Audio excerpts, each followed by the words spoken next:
What a fabulous panel. So now it is your turn. A unique opportunity to questions, and there's one straight away in the front here. I promise you all we're going to finish on time. Hello there, my name's Julie Hawker. I'm Chief Exec at Cosmic. We've been working 21 years on the digital skills agenda in the local area and plan to continue that for many more years. We are avid champions of the need for digital skills across all businesses. The point has been made, and it is every business in this world today and in the coming years. I believe it's the game changer for most businesses in our area. My question to the panel is about the work that we have committed heavily to for 21 years, which is ensuring that the digital divide issue does not become a major issue in doing so. And so I'd like the panel to answer a question about how do we make sure that the digital opportunities that will exist over these years ahead are offered up equally to the high speed and high growth businesses and individuals, but also to those in low socioeconomic backgrounds and in those areas where that is a real challenge, please. Toby, do you want to? Yes, I mean, education, all the way through. I mean, fundamentally, and you know, if you're talking about trying to change people's lives, then it's not just about teaching them new things, it's about giving them aspirations and actually enabling them to realise that just down the road, you know, there's a company that's doing amazing things. I had breakfast with somebody that told me about a friend, I don't know, a friend of his son's dad or something. Showed him his workshop, and it was just this shabby old unit on an industrial estate. And went inside, and there was robots and an automated production line working 24 hours a day. Amazing, you know, you get these amazing stories of really amazing businesses. You know, and I think with a lot of businesses that are world class, their markets are global. Their comms and marketing teams talk to the rest of the world about what they're doing and how amazing they are. So, you know, Imerys have 150 people in their scientific research lab based down in Cornwall. And, you know, that's their research lab for the world. And, you know, how many people know what amazing opportunities there are there? So those aspirations need to be set for young people so that they can feel like it is worth actually doing a bit of work and getting a better job. Can I also can I just add and say that I think it's also about the model of education.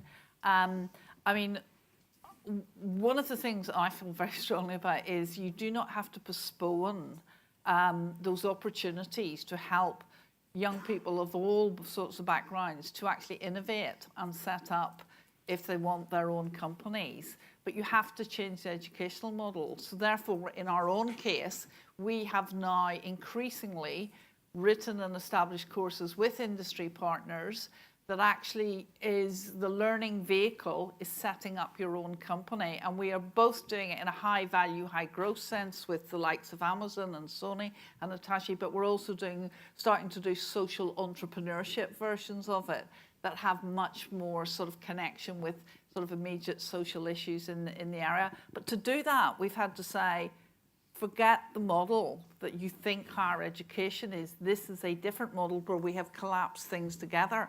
But interestingly, it's incredibly popular with young people because it fast tracks them to becoming directors in their own company or to getting to be working in something that they feel they have control. And Tom? Just a quick point. I think if you look at, so I have a 9-year-old, a 13-year-old and a 16-year-old. I think if you flip it and look at it from their eyes, they will be putting the onus on us as businesses to keep up with them. So actually I think you have to we almost need to reverse engineer our own thinking about development and skills to what they're going to be able to do right now. Dave, final word with you before we move to the next question. Geoffrey's absolutely right. What we're looking at is a new industrial revolution based around data and information. The difference between that and the previous one took 50 to 100 years to play out. This one will play out over 5 and 10 years. It is going to change the way that society works, etc. Therefore, Toby is quite right. It's got to be about education, but it's got to be about education right from the primary level upwards.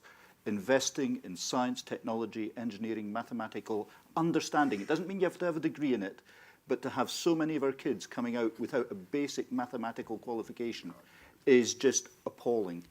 It is not fit for what we have as a society to face over the next 15, 20 years. Thank you, Dave. Gentleman on my far left. Thank you. I'm Tony Green. I'm Director of Economics at the Royal Society for Arts, Manufactures and Commerce. We published a report recently called The Age of Automation, which looked at the opportunities for AI and robotics in the UK, which included a survey of business leaders. And we concluded that actually we, far from the popular sort of fear-mongering, if you like, about the risk of joblessness from the robots taking our jobs, the UK is in danger of lagging behind, in fact, and too few businesses are looking to invest.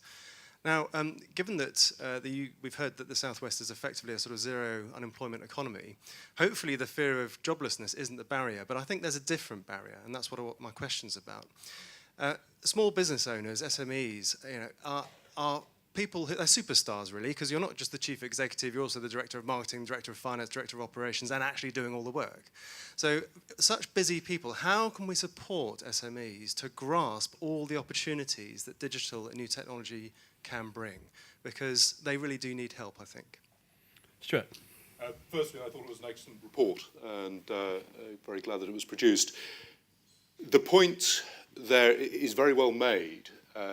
Taking us as an example as a business, if we didn't have the potential to develop AI tools, the only way to grow would be to recruit huge numbers of people who simply are not available in this area. By developing those tools, together with our academic colleagues, that means that the young people I mentioned we're bringing into our degree apprenticeship programme have the potential to earn many times, and I mean that literally many times, more than they would be able to do otherwise, because the quantity of work that they can deal with should be in future probably about 1,000 times, and again, literally 1,000 times, what it would be without those AI tools. So I think AI should not be seen as the enemy or as something to resist. It will enable productivity, which, as Geoffrey mentioned, is so important, and it will enable us to increase what we pay our staff, and also make it more attractive, to Carl's point earlier, for them to stay in this region with higher earnings going further, easier ability to get on the housing ladder and all the rest of it.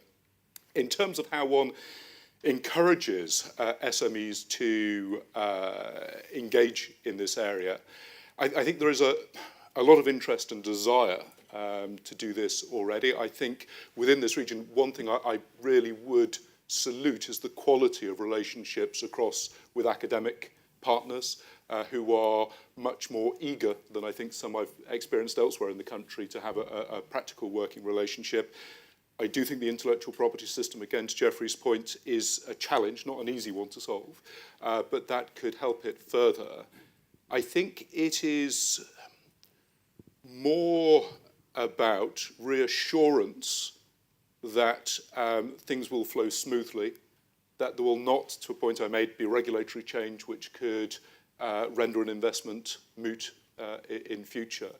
And I think with a stable environment, there is a tide coming which can naturally flow. And Toby. So, I mentioned about Tech South West earlier, and one of the case studies that came in recently from a business is online booking business focusing on campsites, and they in their sort of introduction they say, well, we think there's quite a big market opportunity because we have a solution, and only 30% of campsites are actually using online booking. So 70% of their marketplace doesn't even have a solution. And there are so many opportunities like that. I think if we are actually going to champion all of the businesses working in digital and the tech industry and really actually get them to be more exposed locally, and actually then working perhaps with the FSB and the Chambers of Commerce and other local business groups which actually have a real reach into real businesses and allow them to mix with the tech businesses in our area, then you're going to get all sorts of ideas, cross-fertilisation of ideas, but also people running normal businesses can see just how simple it is. And to actually adopt some new technology, and whether or not it's automation or some kind of AI or some kind of cloud solution, whatever it is, they will actually understand how they can actually become more profitable, and that's perfect for them. Can I just quickly say, It's got to be quick. Go where the volumes are. And Tom said it. The volumes actually sit in young people. And if you actually have the mechanism by which their talent and curiosity and inventiveness of young people can be turned to work with businesses, sometimes we put too many, myself included, old people to work with businesses. Traditional businesses don't work. Go to where the volumes are. And this is how universities have to create those access to the raw talent, because therein lies the invention.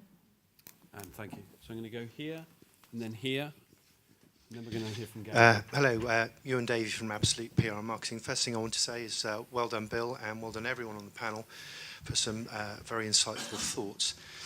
We have 320 people from businesses in this room across the South West. Just an observation and a question. Might there not be an opportunity, maybe not at this year's event, but at next year's event, to have an open letter to government that we could all sign behind one key point or a number of points? And my question to the panel would be, if there were one thing, and we've said today we need to have a unified voice, if there were one question to government that would be beneficial to the region, what would that be? So let's take an answer from each of you, but it's one thing. So Geoffrey, we'll start with you. One thing? Well, I'm on a digital leverage technology panel, so I'm going to have to say we have got to have practical implementation of the universal obligation to provide superfast broadband. That's one thing. That means proper investment in it. Stuart. I'd turn it back actually from government to those of us in this room. You mention an event next year. I think for it to make sense for us to have a third event, it's got to be that there is a groundswell from all of us that says this is something we really want to engage with, really want to take forward. And if I was the person in Whitehall receiving something, unless there was a really strong sense from those of us here that we're serious and committed to this, why should I listen? So my one thing is actually for all of us to commit strongly with the messages we send and share amongst ourselves with our political leaders, local authority leaders and so forth, to say this is something we really want to take forward. Dave? At the risk of probably adding to Like a politician. at the risk of adding to 5 individual views of what we should do, I would encourage government to make the most of its assets in driving regional growth. I think that very much many of the specialist agencies, we focus on our task. And that's where we spend all our money and our investment. If we want to use those assets to drive some regional growth, then we've got to have some freedom about where we direct some of our own investments. Great. Anne, one thing? Join the dots. It's a source of frustration for me that I always express to ministers how, on one hand, you can have a strategy like the industrial strategy, and then you can actually demonstrate how you are delivering and meeting it, and yet it is just turned into, often by ministers, something that is just about major urban centres. So join the dots of strategy to specifics of what is actually happening in Toby? particular locations. Sorry, Anne. Toby? I'll try and be quick. Yeah. So essentially, technologies are so specific now. There are so many, such a wide range of technologies, and you need specialists. Now, when you're trying to recruit specialists, you need to be able to access them for the widest possible talent pool available. And there's no point in saying, oh, we'll train them up. Well, if you said that 8 years ago, then they'd probably be ready next year. But realistically, we need to be able to, if we're going to be able to grow this industry and this sector by using skills and technologies in very specialist areas to really create the most cutting-edge businesses, we need access to the largest talent pool possible. And therefore, we should stay in the single market and retain freedom of movement of people. Just a little one there. And Tom, one thing, very quickly. One thing, and I'm going to do a politician's answer and second Geoffrey, but clearly our obligations around broadband and freeing up the regulations to be able to provide super-fast broadband. Just as an aside, in Spain, fibre to the home is 70%. In the UK, it's 2%. Okay, our last question is, I think that's George, isn't it? George Coucher, Devon Chamber of Commerce, and actually Tom's comment, I think, at the very end is a precursor to my question to you, because clearly digital economy, communications are absolutely crucial for this region if we're going to prosper going forward. We have too many not spots in telecoms in the southwest. At BBC headquarters in Plymouth the other week with visitors from London, couldn't get a telecom signal. Driving down the North Devon Link Road, there are areas where you just know you can't get any form of connectivity. Even on the train to London through Wiltshire, you can't as well. When are we going to mend the real infrastructure issues we have? And telecoms is one of our weaknesses. Go on, Tom. I suspect that's to me. Yeah, listen, we all recognise, the beautiful region that we've got and the complexities we have with putting up what can be pretty horrible-looking masts, etc. We're working very hard on new technologies to provide better coverage across the region. But also we need help from you, actually. One of the ways we can resolve some of the challenges is to work with businesses to find ways in which we can use premises and organisations' premises to boost connectivity and put masts up. So listen, we're looking at it. If anyone's got any specific areas that they want to talk to me about, I'm here. I can look at them. And sometimes some of the fixes can be relatively simple. But I'm here, Vodafone's here, and we want to invest in this region, and connectivity is absolutely how we do that. We've heard from the panel. Digital infrastructure, the ability to not just work within the region, but also externally and export out our services is absolutely critical. Brilliant. Thank you, Tom. Well, I'm going to close the panel session there. I'm sorry those of you who didn't have enough time get to answer your questions. Would you join me, ladies and gentlemen, in thanking all of our panellists? I thought they were all fabulous.